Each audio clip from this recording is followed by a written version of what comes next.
यात्रा गर्दै हुनुहुन्छ तपाईँहरूको बाइक यसरी स्टार्ट भएन हेर्नुहोस् है, यसरी स्टार्ट भएन। अब स्टार्ट भएन भने तपाईँहरू एकैछिनमा आत्तिनुहुन्छ क्या, एकैछिनमा आत्तिनुहुन्छ, के गर्ने कसो गर्ने भन्नुहुन्छ। पहिला हामीले चाहिँ के चेक गर्नुपर्छ सुरुमा भने हाम्रो जस्तो फ्युलको जुन हाम्रो पेट्रोल हुन्छ यसको हाम्रो यसरी पेट्रोल चेक गर्नुपर्ने हुन्छ हेर्नुहोस् है, यस्तो चेक गर्नुपर्ने हुन्छ। यसरी पेट्रोल हाम्रो सकियो होइन, यसरी हाम्रो जस्तो अनमा हुन्छ नि, जस्तो हाम्रो हेर्नुहोस् है के हुन्छ भने खासमा यसको बारेमा बुझाइदिन्छु। यो चाहिँ हाम्रो अन हो होइन, यता चाहिँ हाम्रो अफ हुन्छ होइन, यता चाहिँ रिजर्भ हो। अब यसको मतलब चाहिँ के हुन्छ भने हाम्रो अनमा गयो भने चाहिँ हाम्रो 3 लिटरभन्दा माथि पेट्रोल भयो भने अनमा हाम्रो पेट्रोल आउँछ होइन, र हाम्रो 3 लिटरभन्दा हाम्रो पेट्रोल कम भयो भने चाहिँ हाम्रो रिजर्भमा जान्छ है। रिजर्भमा गएपछि हामीले पेट्रोल रिफ्युल गर्नुपर्छ भन्ने बुझिन्छ होइन। र तपाईँहरू चाहिँ एकदमै छिटो आतिनुहुन्छ क्या। हामीले चाहिँ यो कुरा चाहिँ एकचोटि चेक गर्नुपर्छ है। म धेरै ठाउँमा यस्तो केसमा गइसकेको छु बाइक रिपेयरिङको लागि होइन। र तपाईँले यसरी हेर्नुहोस् है, अब नआत्तिकन यसरी ठ्याक्कै रिजर्भमा लगाउनुहोस् है।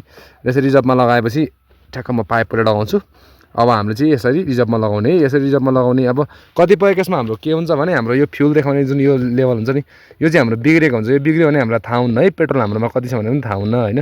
अब कसैले पेट्रोल छ यसरी हल्लाएर हेर्नुहुन्छ छ, तर रिजर्भ र अन थाहा भएन भने चाहिँ यसरी स्टार्ट भएन भने आत्तिनुहुन्छ। अब हेर्नुहोस् है त, मैले चाहिँ यो रिजर्भमा लगाइसकेको छु होइन। अब चाहिँ हाम्रो बाइक स्टार्ट हुन्छ कि हुँदैन हामी चेक गर्छौँ है त पहिला।